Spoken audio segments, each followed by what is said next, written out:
and win before Chase and Bowman began. How many pit mistakes can 2311 make and still finish in second? What are the odds that a back with a beer can would take out William Byron? The answer, my friend, is in the Vegas wind, 'cause nothing's rougher than the Vegas wind. The answer, my friend, is in the Vegas wind, 'cause nothing's rougher than the Vegas wind.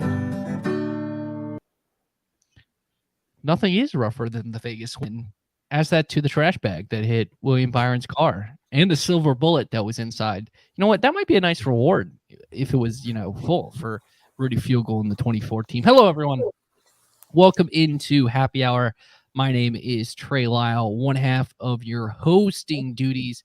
The other half is singer, songwriter, and future Grammy Award winner Michael Massey at @Massey22, who had to actually deal with that win in Las Vegas. But I don't even know if that's as worse as having to deal with Brian Nolan like you did all weekend. So how are you doing, Massey? Yeah, either way, you're, the wind is coming at you like 55, 65 miles per hour, hitting you in the face. Brian's breath is equally as bad, just nailing you in the face. So, it's some rough conditions, but we got through it. That sweatshirt he was wearing had to reflect everything, Oh yeah, some UFOs came flying by. They were like, "What's that guy down there?" See him from all the way out there. Caleb Barnes, again, another fun stretch lad, joining us this week at Caleb Barnes _. Caleb, how are you doing? Doing all right. Got to check out Churchill Downs today. So before I came here, so it's not quite a car racetrack, but still a racetrack in some form. Horsepower. Yeah, 1 horsepower, right? Our guest this week is, maybe he joins Peter as part of the Happy Hour Guest Hall of Fame. Getting up there, I don't know why he wants to keep coming back, but he does. At John Newby _ John Newby from NBC Sports. John, how are you doing? Welcome back once again into Happy Hour. We want to thank you for somehow wanting to, still be a part of this. Honestly, it's just because of that friendly NFC North rivalry with Massey. We both go through the dumpster fires together, and he comes out stronger while I relish in misery forever. But I'm happy to be here. Well, at least you get your disappointment a little sooner than I do. That's all it is. I'll just give a shout out to Jason Kelsey. So shout out to Jason Kelsey because he retired this week. So, but let's dive right into these topics. As always, make sure you sit back, relax, crack open that cold one, unless you're driving, of course, if you're listening. As always, reminder, we live stream this show right here on YouTube and our Facebook page, youtube.com/frontstretch, facebook.com/frontstretch. If Facebook is still up, because this morning, a lot of moms and grandmas across the world were in a panic because they couldn't look at their grandkid photos because Facebook was down. But it's back up. So make sure you, if you're watching that video here, make sure you like and subscribe. Share this with your friends. We love to have a live community. People are already commenting. We can call it the garage. How about that? The comment section is the Front Stretch Garage. How about that? I'm thinking of great ideas right there. I like that. But also, if you're listening to it on podcast feed, the Front Stretch podcast feed, great podcast already out this week. If you're an F1 fan or maybe a little bit of an F1 fan, we took more of a casual look on that.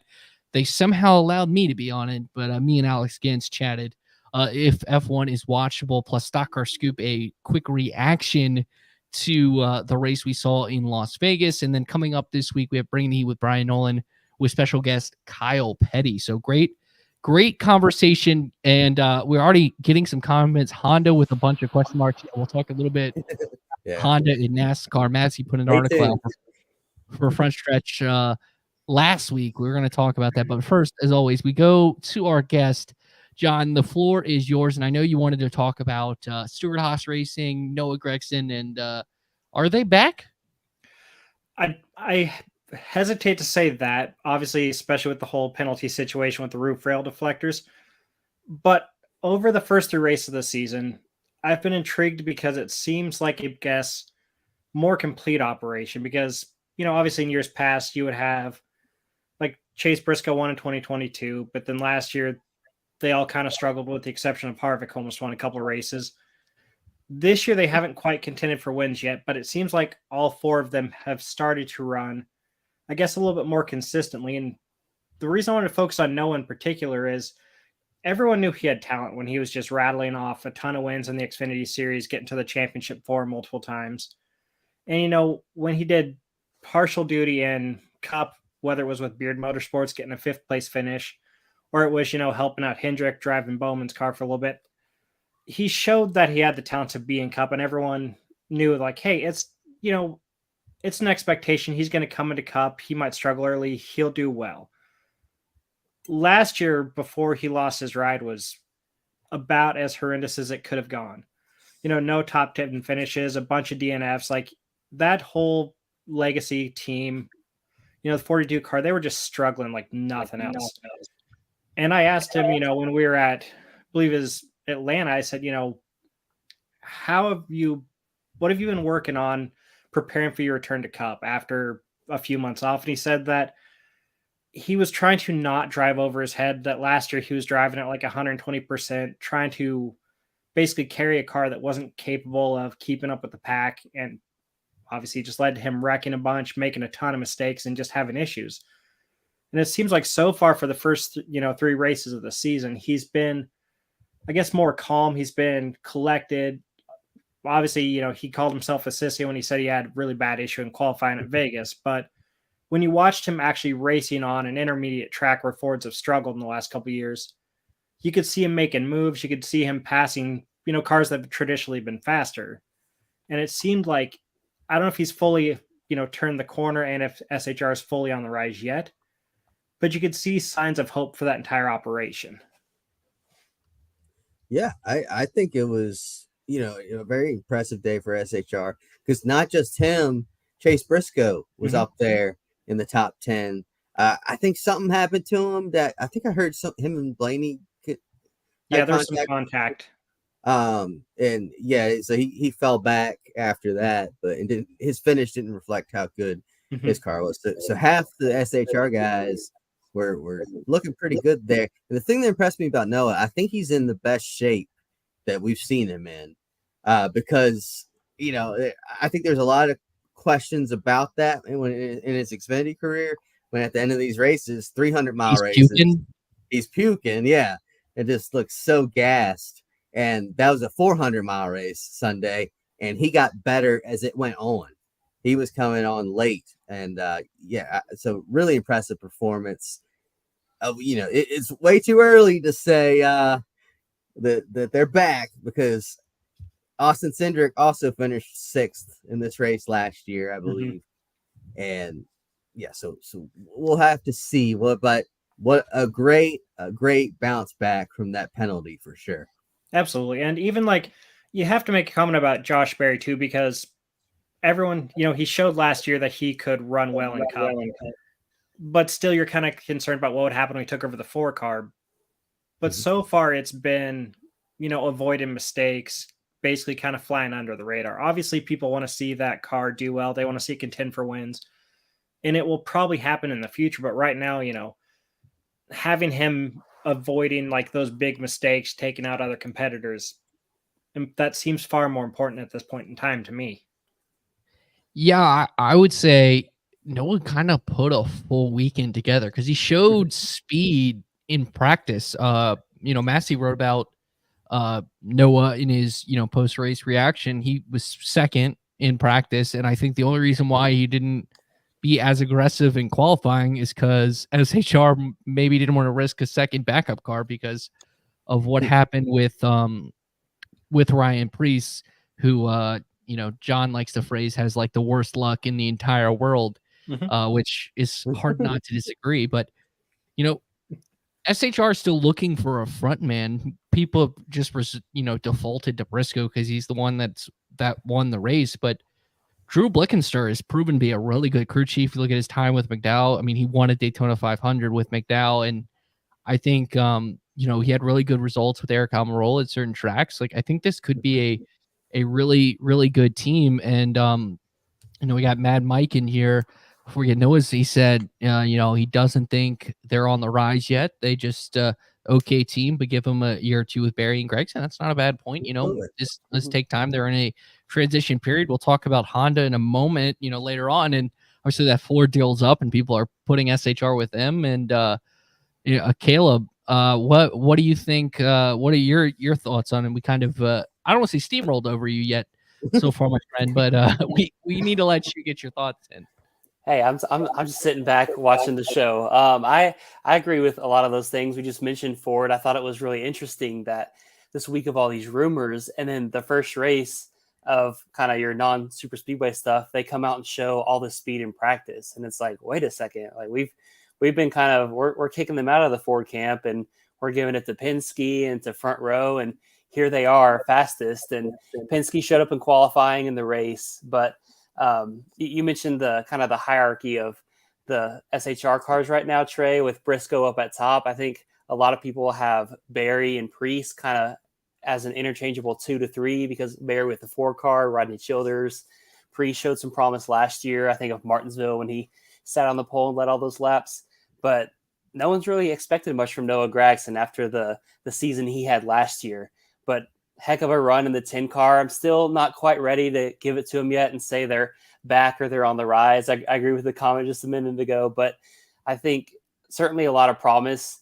Gragson, I felt like he was kind of in the top 15 most of the day. Like every time I looked, he was right around 15th. Then he restarted 13th and bang, was right there in 6th.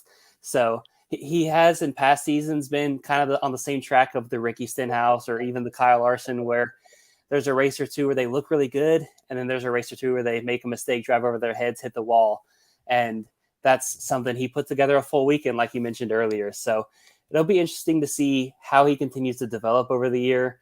Wonder if you'll regret not taking him on your fantasy team, Trey, needing some points. We'll get to that later. Hey, man. This is a long-term project, and I have 2 guys who have not performed well for me, and my risky pick got wrecked in the first lap of the race. So, but you bring up a good point, and I think about this. Like, I think with the Ford camp as a whole, I think you have to separate Team Penske from it because they're Team Penske. It's Roger Penske. But like, if SHR competes either better or around Front Row and RFK, which I think to this point Stewart-Haas is in the race specifically because obviously you could argue they've outperformed at least RFK for sure, but like they've performed along the lines of the top tier teams in that tier 1 group of RFK and Front Row, which for them they weren't even doing that last year, which is a good thing. Well, I mean, it all goes down to the fact that it's such a small sample size at the moment. 3 race, 1 race, like exactly. Like if they keep doing this at Phoenix with the new short track package, if they get transferred to one at Phoenix, exactly. And if they can kind of keep building momentum step by step, then they could truly be, considered like on the rise or back. It's just a matter of, I'm impressed so far with what I've seen. I definitely want to see more though. Yeah, I agree with that. I think positive vibes heading to the way of Stewart-Haas Racing. Speaking of positive vibes, I think it might have been my favorite moment of the weekend was Friday night when Rajah Caruth got the win in the truck race in Las Vegas. It seemed like a very popular win amongst a lot of people. You saw a lot of shout outs. I think the video of Bubba celebrating it was awesome. You had Ross Chastain come congratulate him in victory lane. You had the likes of like a Clinton Yates, who works for ESPN, talk about him. It even got featured on SportsCenter. So this was a big win for the sport. And obviously, I think this, we're going to let Caleb, before I go into my point, I'm getting ahead of myself. Slow down, Trey, slow down. Caleb, I know you wanted to talk about the promising star that is Rajah Caruth.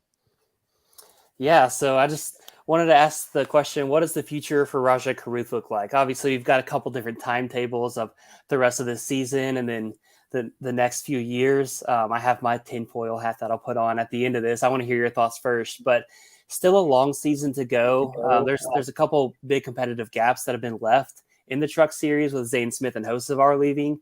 So how far do we see Raja going this year? And if he improves, do you think we'll see him move up to the Xfinity series or maybe even compete for a cup ride? Yeah, I mean, the future is extremely bright for Roger Caruth right now. And it just so happens that he is with a team that has a cup outfit. So there's a pathway for him to do like Carson Hocevar and some of Zane Smith and go straight from trucks to cup. But we can't assume that after just one win, right? He's got to keep winning. If he goes and wins like 5 times this year, makes a run at the championship, I don't see, put him in a cup car next year. The crazy thing is that he's only been real racing for since he's 7. So what is that? 5 years? He's 23, right? So it's like 5 years. Yeah, he's 21. He's 21. I think. Then it's 4 years. I think it was 2019 when he started, though. So that would be 4 years. Yeah, or 5 years. 5 years. So yeah, in that time, we're not good at math here, folks. You don't tune in to see us do basic math. But yeah, in that short amount of time, he's had to catch up to these other guys. And he's been such an incredible student. Just always up, asking other drivers, cup drivers, what to do, up with the spotters during practices and stuff. The amount of iRacing he's put in, you think about, and he's relatively done that in a short amount of time. Yeah, so he's just an incredible student. So now I think he's finally caught up to where all those guys that started where they're 5 years old and stuff, he's finally caught them on the learning curve. So now the potential is really bright to see how far he can go now that he's caught up to these guys. I want to take you back to, how much the situation has changed. Because do you guys remember when Tommy Joe Martins announced that he was, reforming Martins Motorsports as Alpha Prime Racing with Caesar as, the co-owner? Well, that press conference, they said that, Raja would be their first driver. Like, he was going to do the full season in ARC, and then he was going to move up to Xfinity and be their guy. Obviously, the situation's changed, but it's been amazing to track his progress, because what was his first start at? I'll have to look. I believe it was Dover, where, he made a mistake. He crashed on lap 1. And you could tell. I was going to say his first Xfinity start, I was pretty sure it's Richmond, but I'm not. Was it Richmond? Okay. I know that he wrecked in that race, but he had the Pocono race where he wrecked. Who was he? He wrecked. I'm pulling up his racing reference right now. It's definitely one of those things where it's all kind of a blur, but you look at, okay, so it was Pocono was his third start where he wrecked on the opening lap. But you look at the fact, he made that mistake, and he's made other mistakes in the weeks, years since, but he's just kept putting in the effort, trying to get better, trying to learn as much as humanly possible. Because, everybody talks about it. He talks to the spotters all the time. He talks to the cup drivers all the time, talks to Xfinity drivers. There's not a single second where that kid is not trying to make himself a competitive racer, trying to get better at the sport, which I know that, we've had the opportunity to interact with him at the track. And so we see that from a media perspective as well. So you see all that effort being put in, and it's amazing to see it getting paid off, just knowing he finally broke through, he won. And the confidence that'll give him, knowing that he can, go toe to toe with Kyle Busch and all these other drivers and win.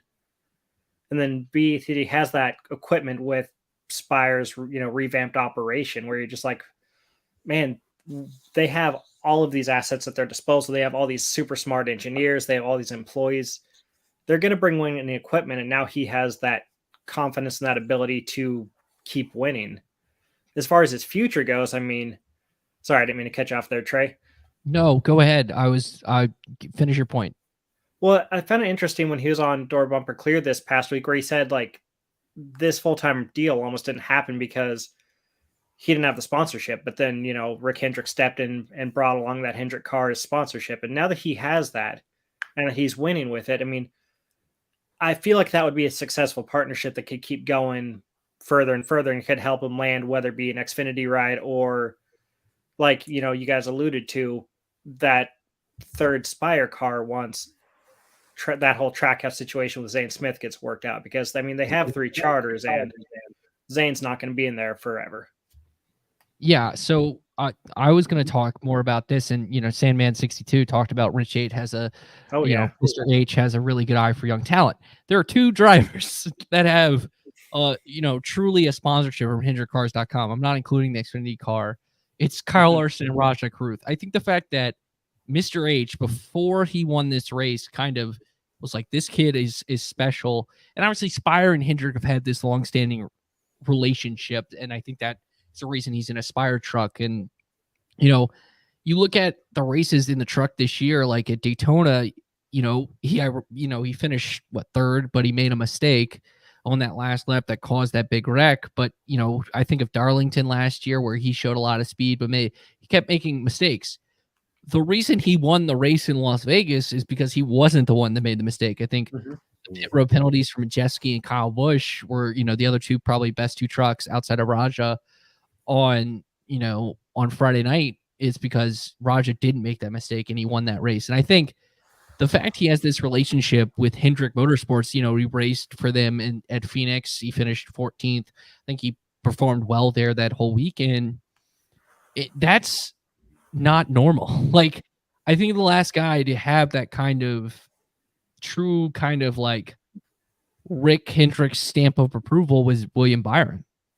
And, and keeping an eye going through the ranks, obviously Byron did KBM, but he was always kind of destined to race for Rick and Hendrick Motorsports. And I don't know if he'll, but I kind of theorized, I was like, I think the next logical step for Rajah, let's say he's going to make the playoffs, but he advances through, which the way the Spire trucks have looked, I think if you want to say this lineup is way better than the KBM lineup last year outside of Nick Sanchez, and you look at Rajah has performed just as well as Nick Sanchez this year, and I think it's going to be interesting to see how the playoffs work out. It could be kind of like that ARCA year where it was them 2 were as the favorites, and I think you have to throw Eckes, Heim. There's definitely a deeper field than it was that ARCA season, but I think the fact that Mr. H is like, I believe in this guy, and it was the same week. Like, it wasn't he won and then Mr. H was like, all right, I'll sponsor you. He was like, no, this kid has something. I'm going to sponsor you the full season. And I wouldn't be shocked if he goes into the 17 at some point this year. They might have just not announced it yet.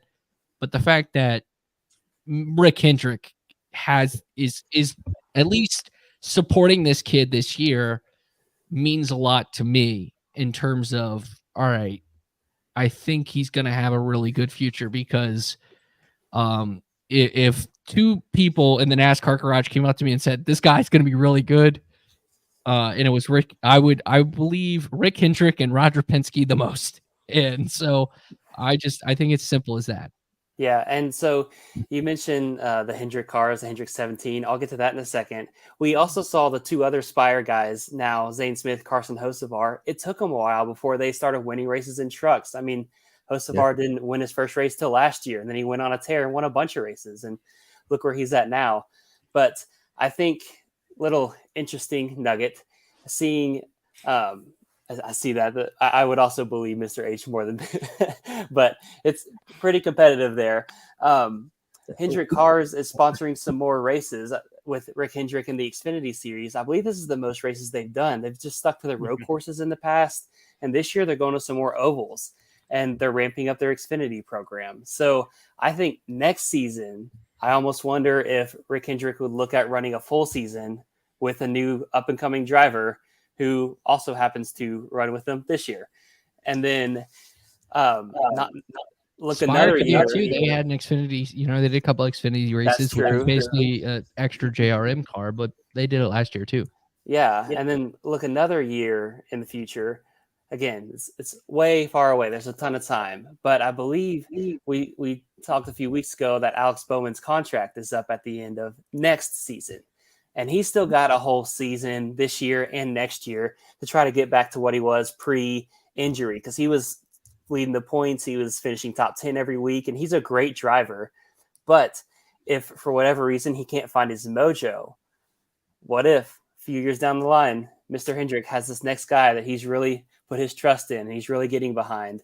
I almost wonder. It's still super far away, but I could see that maybe in the crystal ball that I have in my brain happening. That's not a bad prediction. All right, here we go. We have headlined this. Is Honda really heading to NASCAR? One thing I do want to say. Go ahead, Nancy. Think about right now, because it was very late that Hendrick picked up the tab for the whole season for Roger, right? So there were companies that had the opportunity to be on the hood of his truck at Las Vegas when it won and made national news. Like, how often does NASCAR get on Sports Center and stuff like that now? This was a truck series race at that. Yeah, a truck race on Sports Center. So yeah, just think of all the publicity that HendrickCars.com got with winning that race with Raja. All you other sponsors that he tried to get and you told him no, you're a bunch of idiots. Yeah, I agree with that. All right, let's move on to our next topic. It is of course Mr. Michael Massey's turn. He wrote last week about Honda possibly going into NASCAR. We decided to turn that into a topic because that debate still raged on this week. Yeah, obviously, nothing's been announced. There's nothing official. It's just I can't remember the guy's name now. He's really respected in the IndyCar garage. On his podcast, you can check it in the article. I actually say the guy's name. I feel bad for not referencing it now, but he's a well-respected IndyCar guy. He says that on his podcast, NASCAR, if you like NASCAR, or something about Honda fans, if you like NASCAR, you'll be happy soon.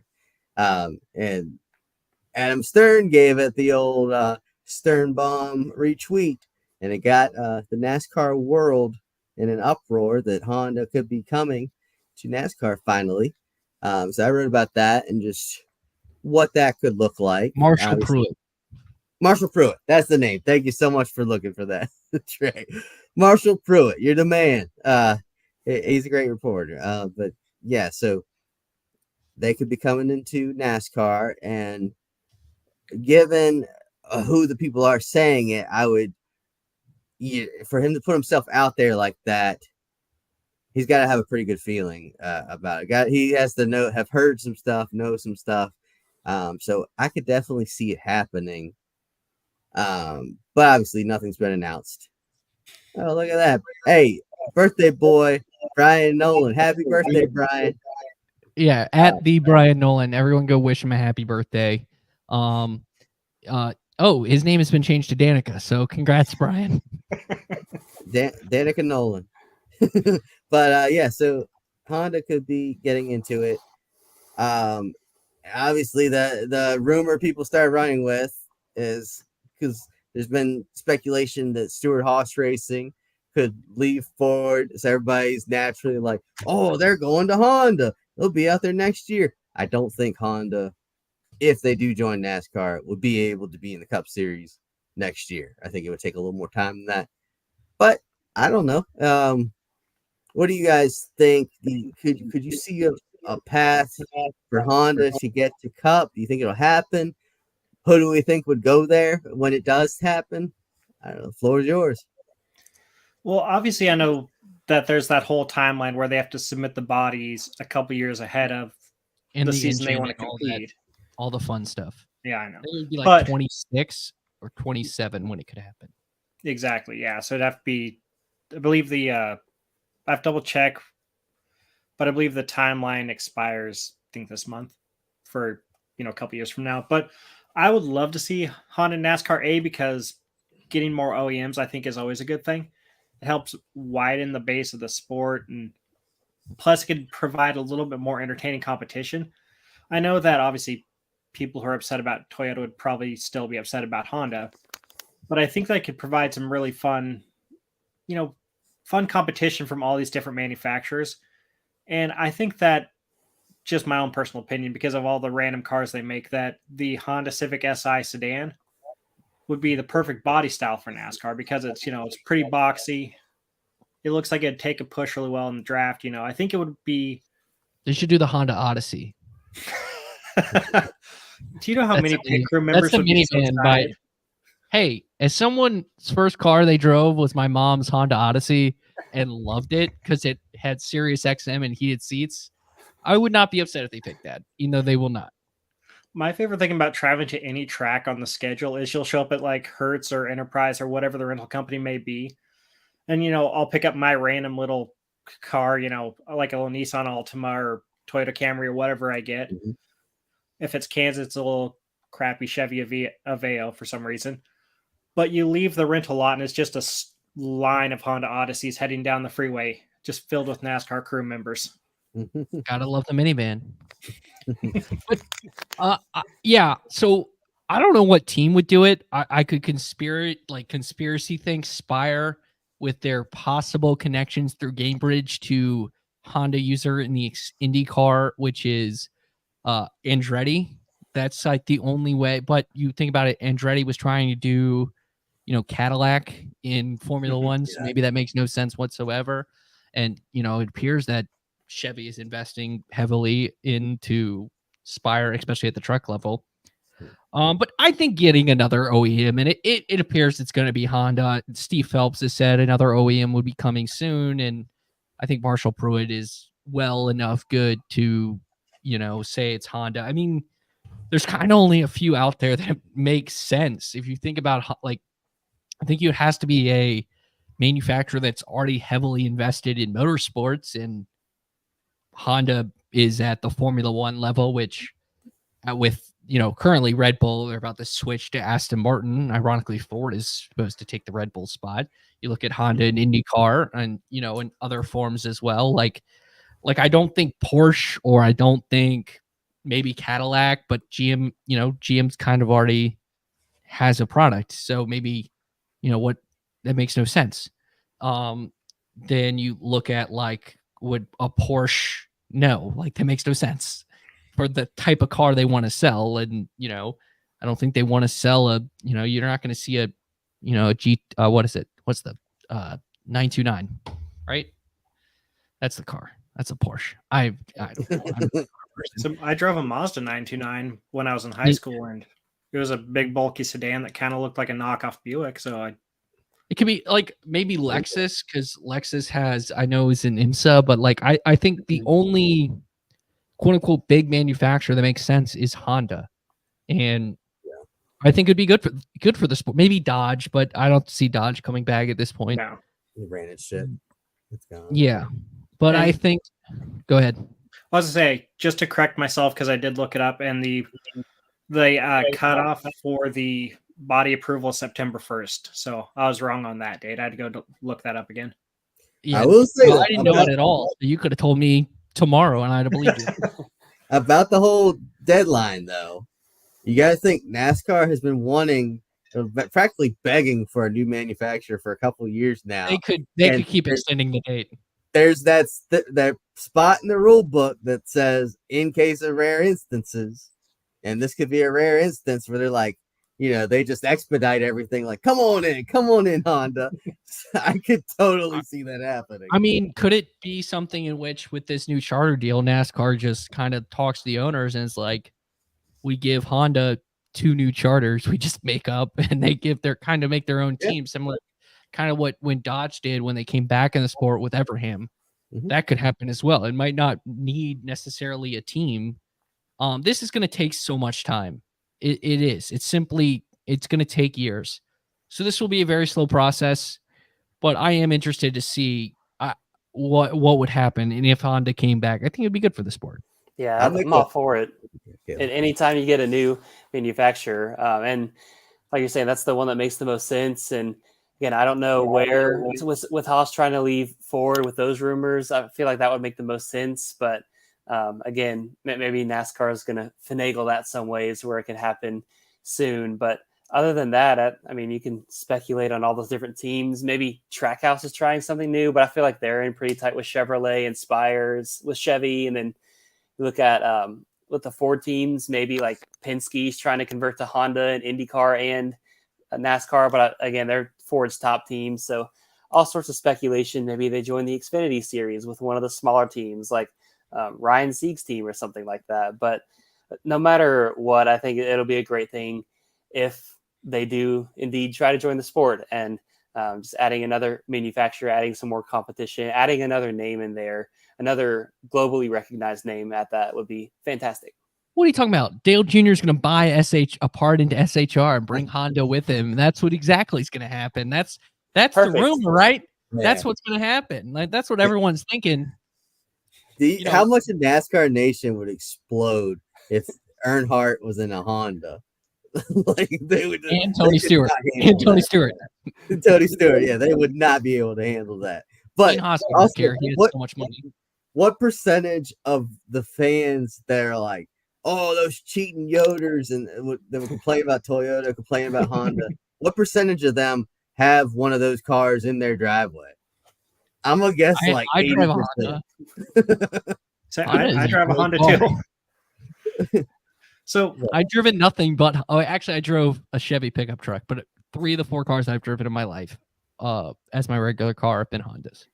say right now I have a Dodge Ram and a Honda. So, but one team I think that would be fun to become the face of Honda, which I don't know what their situation is. I would have to talk to some people, get more information about it. But how fun would it be to see, just my own personal opinion, how fun would it be to see like JTG as the face of the Honda team getting like tier 1 support? Because they've shown flashes of, abilities to contend.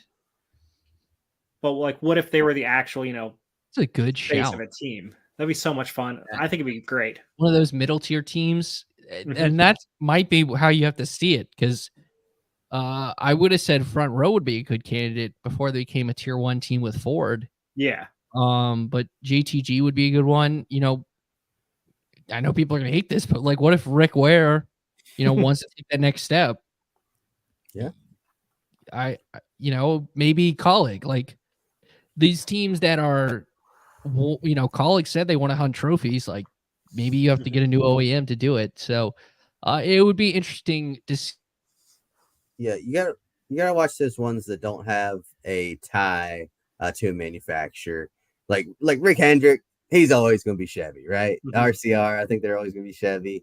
Penske's always going to be Ford. Gibbs will be Toyota. Well, no, Penske's jumped around a lot in the past, but I think they're pretty set good now. Yeah, but I would watch. I'm gonna go out on a limb and make a prediction. All right, SHR to Chevy, and then once that happens, Trackhouse takes a step back. Trackhouse to Honda. That's my prediction. I don't know what Trackhouse has got a MotoGP team, which obviously Honda would be invested in there. Anybody know what bikes they are? I don't know. I don't know enough about the biking world. Let me look it up real quick. This is fun. That would be the route for Trackhouse to get another Charger too, I think. I feel like they're the modern team that would mix it up too, if anything, especially if like Haas is able to work their way back into Chevy and get tier 1 support there and kind of kick Trackhouse, give them the boot. Yeah. It doesn't say. Dang it. All right. Never mind. Good. This is great podcasting. We tried to stall for you, Trey. I know. I'm on their website and I'm looking at their motorcycles and it doesn't clearly show. I just can't.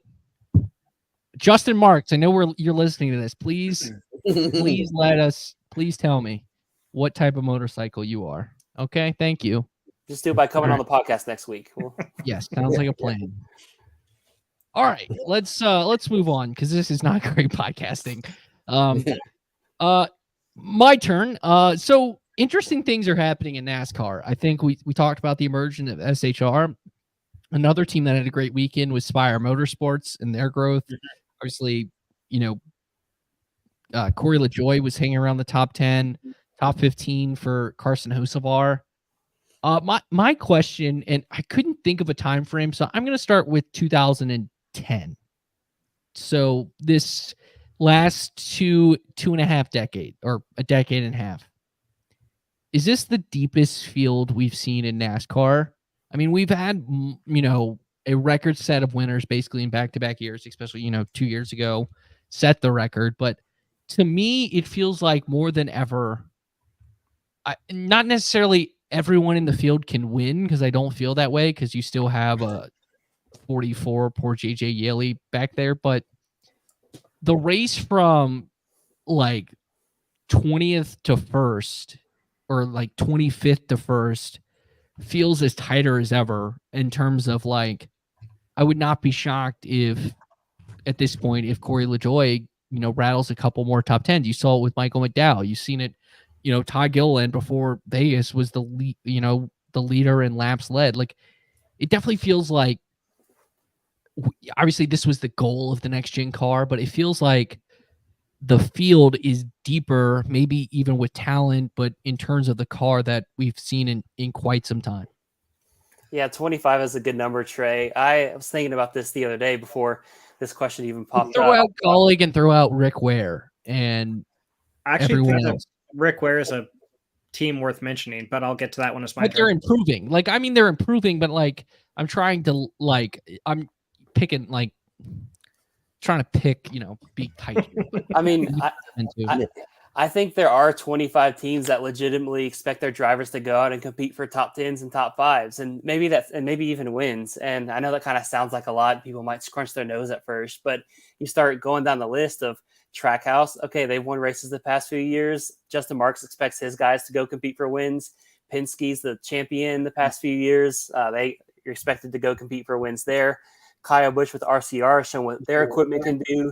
Stewart-Haas is past winners. And you just start to go down the list. You think of Hendrick, Gibbs, 2311, all these other teams. And you could even throw in like a Spire and a Front Row for at least competing for top 10s, or if you're on a road course or super speedway, their teams are kind of expecting the Corey LaJoie, the Michael McDowell to go up and compete for the top 5 or the win. And so you start going down that list and you're like, man, there are a ton of guys that we've either seen races or win races in the last few years or be competitive in the last few years. And it makes it so difficult to figure out like who is truly the best, because like you said, Trey, from 1st to 20th, these guys are all right on top of each other.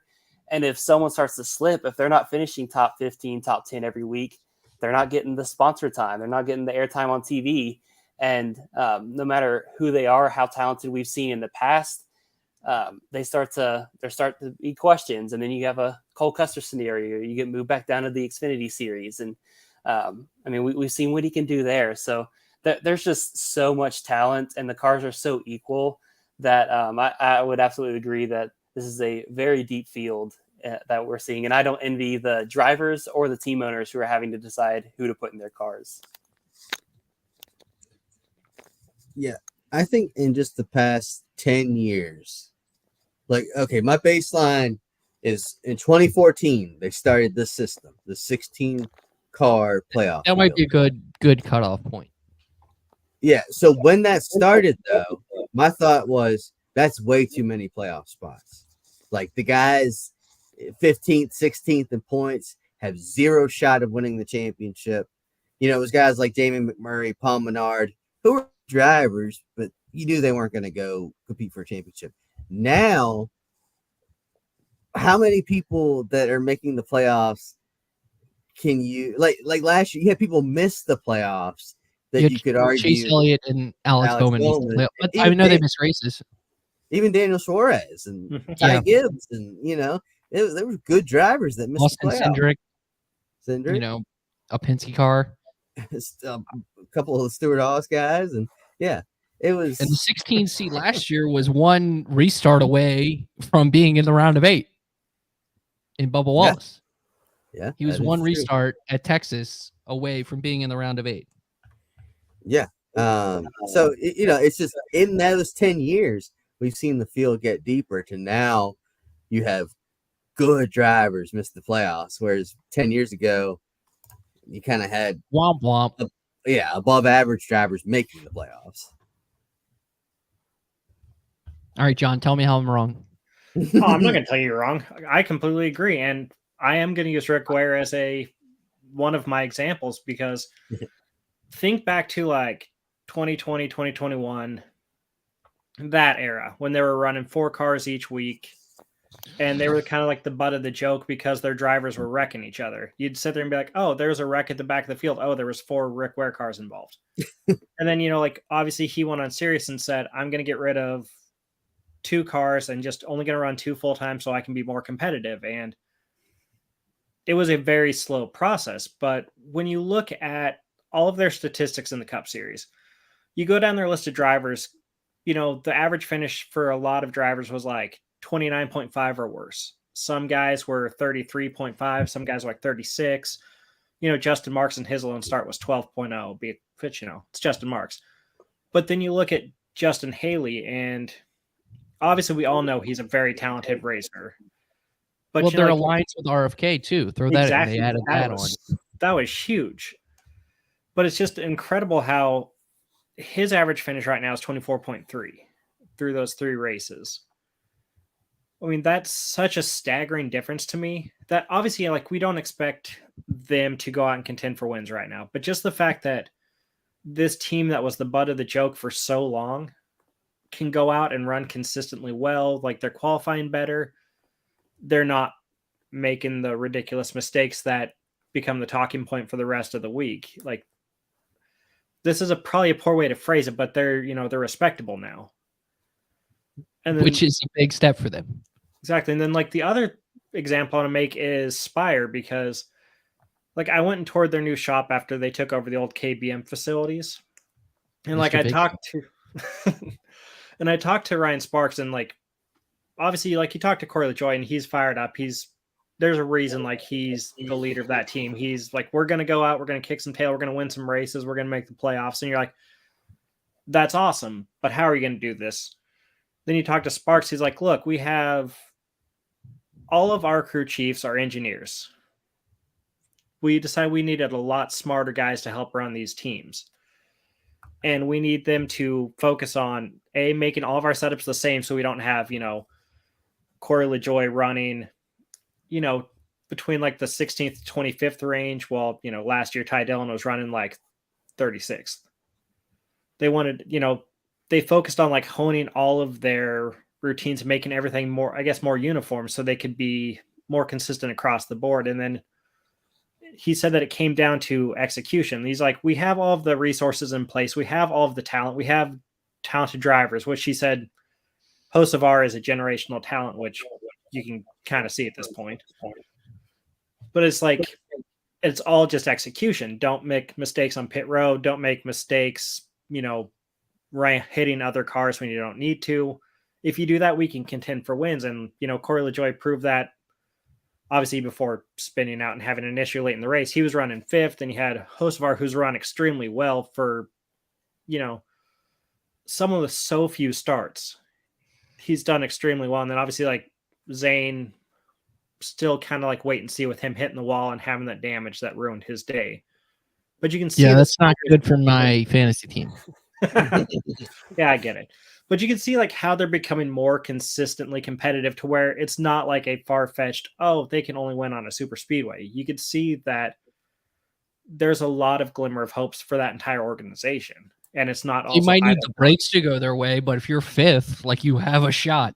Exactly. It can happen. Yeah. I would add this, like Raj on DBC talked about Spire. He's like, we're moving everyone's going in the same direction.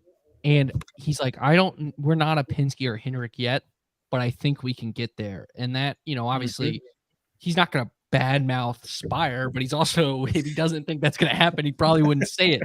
So I think also you look at the investment of the two, like, flashy new teams, if you want to call them, is Trackhouse. Obviously, Trackhouse in 2311, like, go look at Airspeed, which is their 2311's new Death Star. It looks like it's incredible to look at from the outside. Yeah, it's so cool.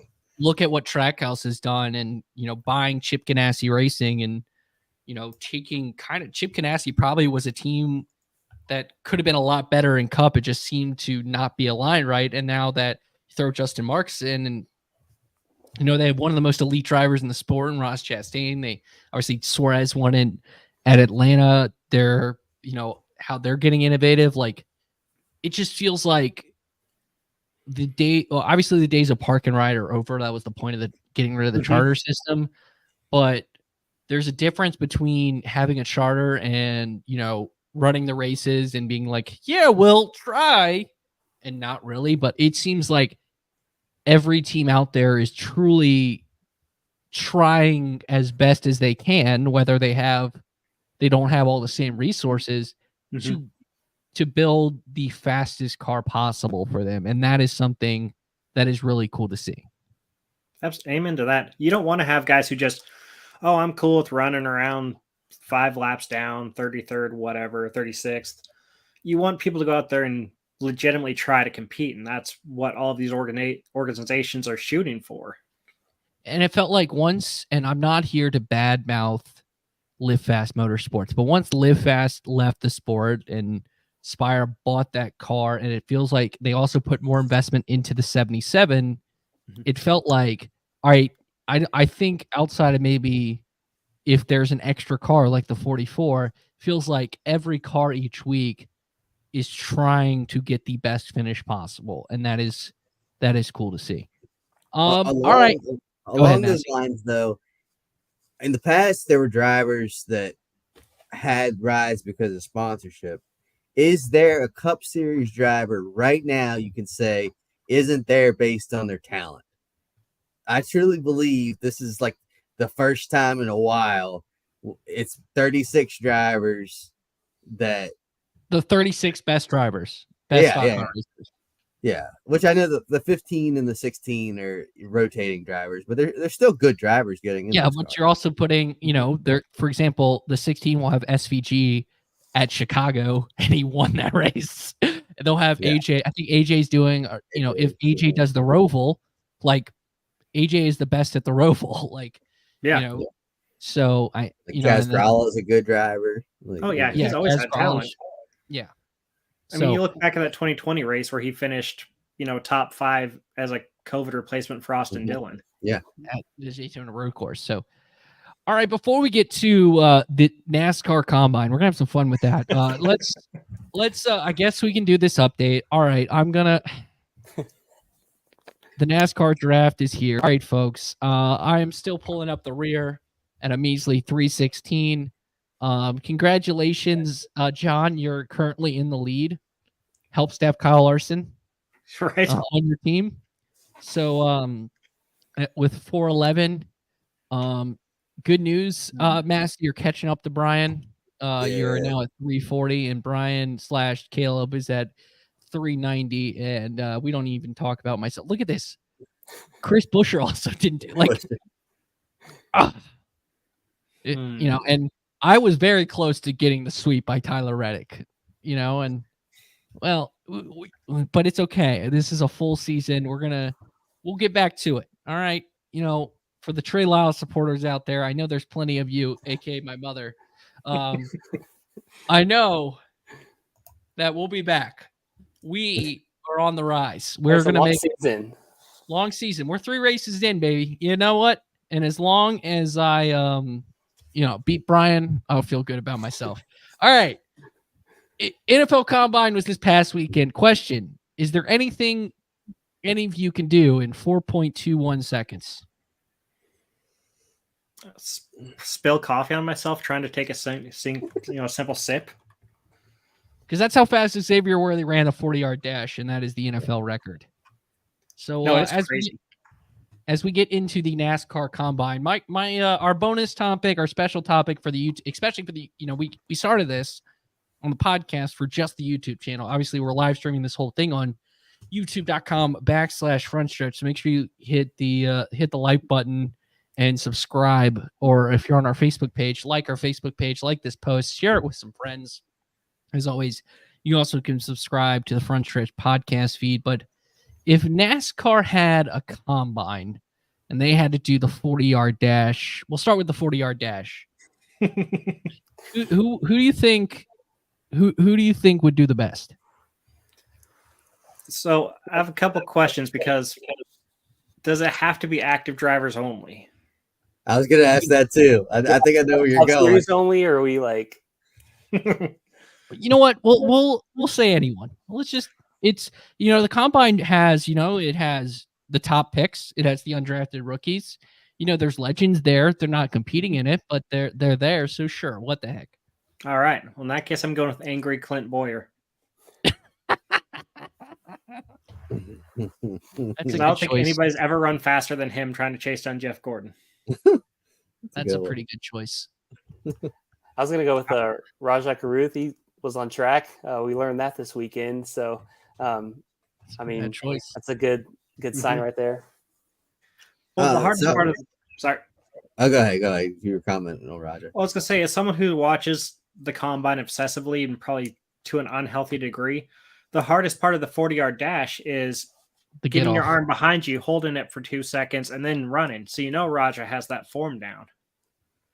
Oh yeah, he'd be good. I was gonna go with if you had to go active, I was gonna go Stenhouse because he's really into running and all that fitness stuff. But retired, I was gonna go Matt Kenseth because he just competed in. He ran a marathon. Tokyo. Yeah, he's done like marathon. 5 of the big 6 marathons, I think it said. So yeah, quite the runner there, Mr. Kenseth. Not bad. I think Willie B. He played football. I don't know how well, but he played football. So maybe I'll just say William Byron. You know what? I'll pick William Byron for like the 3-cone drill. And I think there's an obvious answer for the bench press for 225. The 225 bench press. It's Austin Hill. Like I think that's that's the obvious choice. I know Carl Edwards, that farmer strength. That's why I'm picking Austin Hill because I remember when he punched Myatt Snyder. He is a large human being. That's actually that punch is the reason I chose him for a different workout. Oh, because DN drills like where you have to swim move. I know that looks so good. No, I chose him and Ross Chastain for the offensive line drill where you explode into the pad being held by a trainer. That's a good one. Because they both have power behind their arms, as they've shown in the last couple of years. True. Best quarterback, the quarterback drills. Like if someone Joe Milton is not going to be the best quarterback in the NFL draft, but he effortlessly threw a ball like 75 yards, and it was incredible to watch. It's easily like Corey LaJoy. Yeah, it's got to be Corey LaJoy because when you get apparently you've been trained by an NFL Hall of Famer and one of the best quarterbacks you've ever seen in Jim Kelly to throw a football. I would pick who would be his wide receiver. I think Bubba could do it. They have chemistry. Chase seems like a good, could do it as well. Austin Cindric got that height. Or yeah, both of them could be your tight ends. Like Cindric is like the Jimmy Graham. Yeah, there you go. I was thinking Hemrick or Austin Dillon because they're both sneaky athletic. Yeah, I was actually thinking for the broad jump, like, I might pick Denny, like Denny in his prime, because he played a lot of basketball. I feel like that'd be a good skill, like for the broad jump and maybe the vertical jump. But this is the 3-cone drill. Anyone?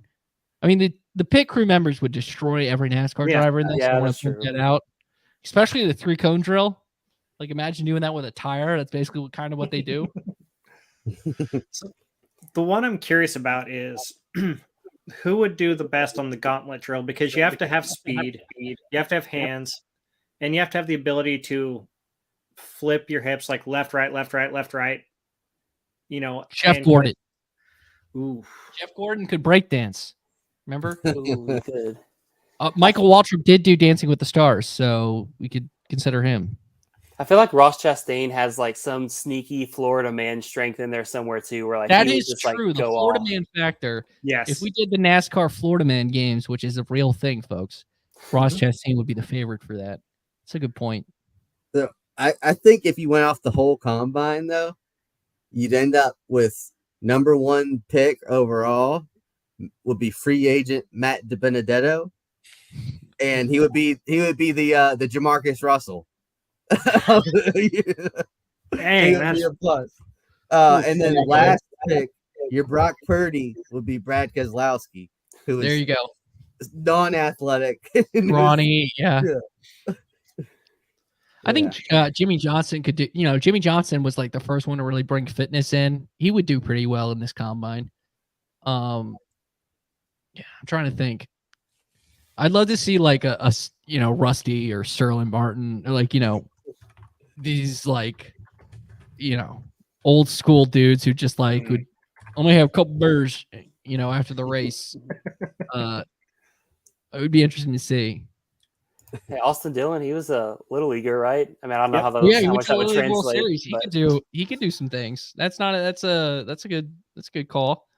I'm trying to think, like, it's most of these kids, like, they don't do the other sports because they race so young. Like, I think Byron and Raja might have a leg up just because the fact they were so late in their careers, they played other sports. Austin obviously played baseball. I do. I think Denny could do. Go ahead, John. I think Massey had a really good point about Ricky, because, like, I know his trainer who also trained Casey Kane back in the day, and that dude puts Ricky through some of the most brutal workouts.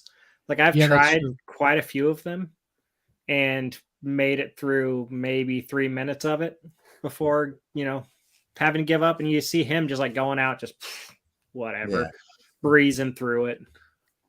Yeah, I feel like there would be like half the NASCAR drivers that would like service that do pretty well, and then like there would be this contingent of like, no, I'm just not doing this.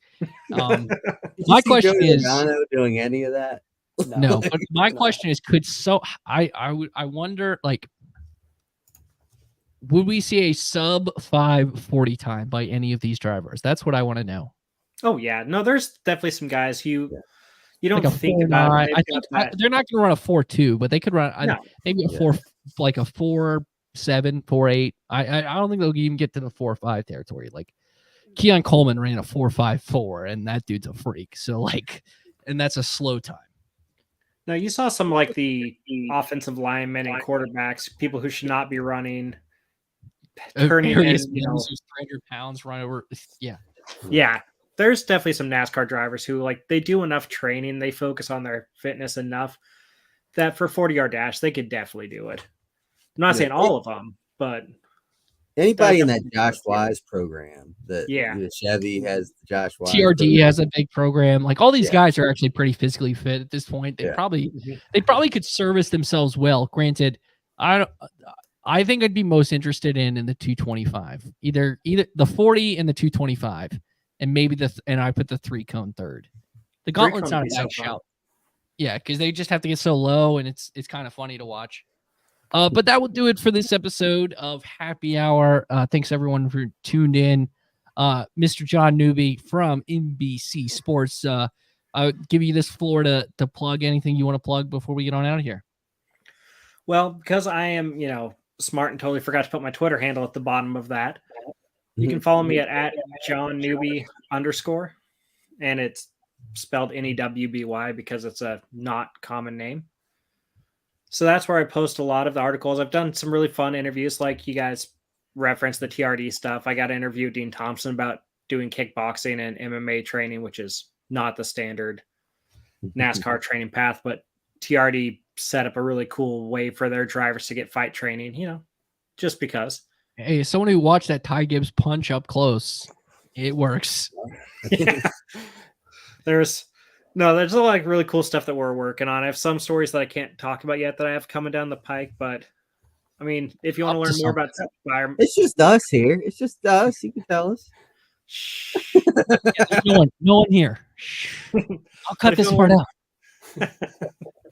So if you want to learn more about, Spire Motorsports, I did have a really cool interview with Ryan Sparks and Corey LaJoy just right before the season started, just talking about like the direction of the organization, all of the changes they've made. So yeah, all that stuff's available on NBC Sports. Awesome. Thanks so much, man. Massey, I know you got it. Speaking of Raja, we talked about him in this podcast a lot. You actually got to interview Raja pre his win at Las Vegas. So maybe they'll maybe you can interview every truck race at this rate, because so far you're 1 for 1. But that's coming out. I guess it will be out by the time this podcast is out on podcast form, but it'll be out tomorrow as well. So great conversation you had with Raja. That'll be out tomorrow, correct? Or yes, sir. Right here on this YouTube page. Depending Awesome. on, it's coming out on Wednesday. We'll say that Wednesday of this week. So whenever you listen to this, Wednesday's the day. But yeah, I talked to the Raja article or watch it on YouTube for sure. I talked to Raja a couple hours before his first win. Kind of an in-depth interview with him, and it was pretty good. And apparently I'm his good luck charm. So drivers out there, if you want to win a race, why don't you schedule an interview with me beforehand and you get a dub that way. And at Caleb Barnes _ Caleb, anything you want to plug before we get on out of here? Yeah, writing Thinking Out Loud again this weekend, so plug that, and then follow me on Twitter. I got some news stories about 5 times a week, so yeah, we're working on those things. And next up for the podcast feed, Brian Nolan, Bringing the Heat with Brian Nolan, the birthday boy, has a conversation with John's good pal at NBC Sports, his colleague, Mr. Kyle Petty. So great conversation with KP about the season, as well as obviously his charity ride is going on right now. So we have a conversation about that. That's coming up next on the Front Stretch podcast feed. You can check that out on the Front Stretch podcast feed, wherever you get your podcasts, or right here at youtube.com/Front Stretch. For John, for Michael, for Caleb, my name's Trey Lyle. Thank you so much for listening to this episode of Happy Hour.